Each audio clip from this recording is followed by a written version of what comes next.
Hello বন্ধুরা, চারিদিকে যেন শুধু যুদ্ধ আর যুদ্ধ। এই যুদ্ধের বিষাক্ত বাতাস যেন ভারত বাংলাদেশেও এসে পড়েছে। যে কোনো মুহূর্তে ভারত বাংলাদেশকে আক্রমণ করতে পারে।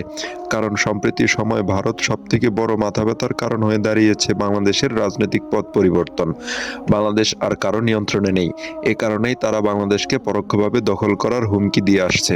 প্রতিনিয়ত যদিও এগুলো রাজনৈতিক বক্তব্য বলে উড়িয়ে দেওয়া যায়, কিন্তু আসলেই যদি ভারত বাংলাদেশ আক্রমণ করার চিন্তা করে তাহলে কি পরিস্থিতি দাঁড়াবে? বাংলাদেশ কি পারবে পৃথিবীর চতুর্থ বৃহত্তম ভারতের মতো সামরিক দানবের মতো একটি দেশের মুখোমুখি হতে, নাকি আরো একটি গাজা পরিণত হবে, নাকি ভারত বাংলাদেশকে আক্রমণ করে নিজেই বিপদে পড়বে, আলাদা হয়ে যাবে সেভেন সিস্টার? চলুন আজ এই বিশ্লেষণ করা যাক। ভারতীয় সেনাবাহিনীর সংখ্যা প্রায় 13 লাখ, যা চীনের পর পৃথিবীর দ্বিতীয় সর্বোচ্চ সৈন্যের অধিকারী দেশ। তবে ভারতের সেনাবাহিনীর একটা বড় সংখ্যা তাদের অভ্যন্তরীণ নিরাপত্তায় নিয়োজিত আছে।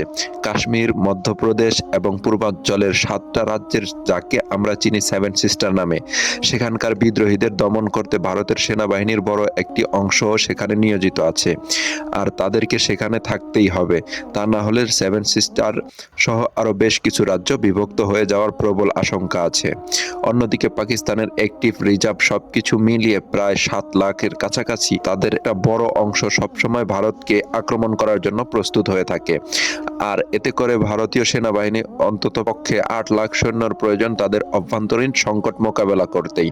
তবে এখানেই শেষ না, ভারতকে অবশ্যই চীনের আগ্রাসন থেকে বাঁচার জন্য 3 লাখ সেনাবাহিনী চীন ভারত সীমান্তে সবসময় মোতায়েন করে রাখতে হয়। কিন্তু অবশিষ্ট 2 লাখ সৈন্য নিয়ে ভারত যদি বাংলাদেশকে আক্রমণ করে, তবে এটা যেন ভারতের জন্য হবে নিজের পায়ে নিজে কুড়াল মারা। কেন বলছি এই কথার কারণ, সামরিক বিশেষজ্ঞরা মনে করেন কোনো দেশ দখল করতে গেলে সেই দেশের শক্তির থেকে 3 গুণ সৈন্য থাকা প্রয়োজন। মজার ব্যাপার হলো, আপনি যুদ্ধ বিমান দিয়ে শত্রু দেশকে ধ্বংস ঠিকই করতে পারবেন, কিন্তু দখলে নিতে গেলে অবশ্যই আপনাকে সেখানে মোতায়েন করতে হবে পদাতিক বাহিনী। আর তাই ভারত 2 লাখ সৈন্য দিয়ে বাংলাদেশকে দখল নেওয়া সম্ভব না, কারণ বাংলাদেশ সেনাবাহিনীর সংখ্যাও একেবারে কম না। তাই বলা যায় এই পরিস্থিতি ভারতীয় সেনাবাহিনীর জন্য বাংলাদেশকে আক্রমণ করা অসম্ভব হয়ে দাঁড়াবে। তবে তবে এখানে চীন, পাকিস্তান নিজেদের স্বার্থে ভারতের সীমান্ত থেকে দূরে ব্যস্ত রাখতে বাংলাদেশকে অস্ত্র দিয়ে সহযোগিতা করার সম্ভাবনা অনেকটাই বেশি, যা ভারতের জন্য কাল হয়ে দাঁড়াবে। কিন্তু ভারতের সক্ষমতা কিন্তু এখানেই শেষ না, কারণ তাদের আছে পৃথিবীর অন্যতম আধুনিক এবং বিশাল শক্তির বিমান বাহিনী। তবে মজার ব্যাপার হলো, তাদের সেখানেও রয়েছে বেশ দুর্বলতা, কারণ তাদের পর্যাপ্ত যুদ্ধ বিমান আছে ঠিকই, কিন্তু লজিস্টিক সহযোগিতা করার মতো এতটাও নেই। কারণ ভারতীয় বিমান বাহিনীর কাছে মাত্র 10টি হেভি ওয়েট পরিবহন বিমান এবং 30টি মিডিয়াম ক্যাটাগরির লজিস্টিক বিমান রয়েছে। অথচ ভারতের মতো একটা বিশাল দেশের সৈন্য এবং রসদ মোতায়েনের করতে এই কিছু ট্রান্সপোর্ট বিমান কোনোভাবেই যথেষ্ট হবে না। যেমন 2020 সালে চীনের সংঘর্ষের সময় ভারত ট্রান্সপোর্ট ফ্লাইটের অভাব স্পষ্ট হয়ে উঠেছিল।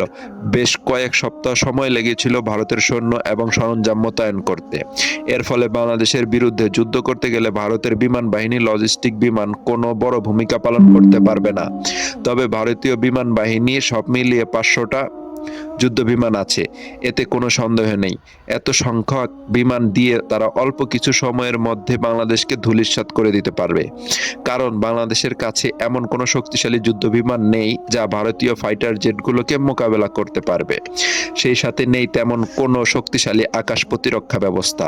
তবে এখানেও ভারতের জন্য বিপদ রয়েছে, কারণ ভারতের বেশিরভাগ যুদ্ধ বিমান কাউন্টার অ্যাটাক মিশন পরিচালনা করতে সক্ষম না। ভারতের কাছে আছে 72 ACI-30, এছাড়া MiG-21 জাগুরায় ফাইটার জেট। কিন্তু মজার ব্যাপার হলো, এগুলো বর্তমান আধুনিক যুগে এগুলো বেশ পুরনো মডেল। ভারতের বিমান বাহিনী একমাত্র কার্যকারী অ্যাটাক মিশন বিমান হলো মিলাস অ্যান্ড ডালাস রাফিয়ার মিলাস এবং ডালাস রাফিয়ার বিমান, কিন্তু এদের সংখ্যাও প্রয়োজনের তুলনায় খুবই কম। তাছাড়া ডালাস রাফাল এর মতো যুদ্ধ বিমানগুলো বাংলাদেশ বাংলাদেশের ব্যবহার করার মতো সুযোগ নেই, কারণ ভারতের কাছে 36টা রাসেল ফাইটার জেট এবং এগুলো মূলত চীন এবং পাকিস্তানকে মোকাবেলা করার জন্য প্রতিনিয়ত ভারতকে প্রস্তুত থাকতে হয়। তাই বলাই চলে ভারতীয় বিমান বাহিনীর জন্য বাংলাদেশে ব্যবহার করা যেতে পারে এমন কোনো যুদ্ধ বিমান নেই। ভারতের বিমান বাহিনী একদিকে যুদ্ধ বিমান সংকটে ভুগছে, অন্যদিকে পাকিস্তানের কাছে রয়েছে বিপুল সংখ্যক জেট F-16 যুদ্ধ বিমান, যার সামনে ভারতীয় রাফাল যুদ্ধ বিমান যথেষ্ট কার্যকরী হওয়ার সম্ভাবনা খুবই কম। একদিকে চীনের বিমান বাহিনীর তুলনায় ভারতীয় বিমান বাহিনী অনেক পিছিয়ে, সুতরাং 40টা মিলেস-2000 দিয়ে বাংলাদেশ আক্রমণ চালানো ভারতের জন্য অসম্ভব। ভারতের বিমান বাহিনী মাত্র কয়েকটা স্থানে সাপোর্ট দিতে সক্ষম হবে, যা প্রয়োজনের তুলনায় একেবারেই কম। তাছাড়া গ্রাউন্ড স্ট্রাইক মিশন মেন ফেট সিস্টেমের কারণে নিয়মিত যুদ্ধ বিমান ধ্বংস হবে, যার ফলে ভারতীয় বিমান বাহিনীর শক্তি ধীরে ধীরে কমে যাবে। আর এটাও মনে রাখতে হবে, ধীরে ধীরে বাংলাদেশে পরিণত হবে এক যুদ্ধক্ষেত্রের, প্রাণ হারাতে থাকবে হাজার হাজার নিরীহ মানুষ। তবে এর মানে এই না যে বাংলাদেশ সামরিক শক্তি একদমই পিছিয়ে আছে। এখানে বাংলাদেশীয় মিলিটারি শক্তির দিক থেকে যথেষ্ট শক্তিশালী একটি দেশ। তাছাড়া বাংলাদেশ সেনাবাহিনী প্রতিনিয়ত নতুন নতুন অস্ত্রশস্ত্র ক্রয়ের দিকে মনোযোগী হচ্ছে। সেই সাথে আপনাকে এটাও মনে রাখতে হবে, বাংলাদেশ সেনাবাহিনী দক্ষিণ এশিয়ার দ্বিতীয় বৃহত্তর শক্তিশালী সেনাবাহিনী, এবং এই বাহিনী দেশের যে কোনো বিপদের সময় নিজেদের সবকিছু দিয়ে লড়াই করতে প্রস্তুত।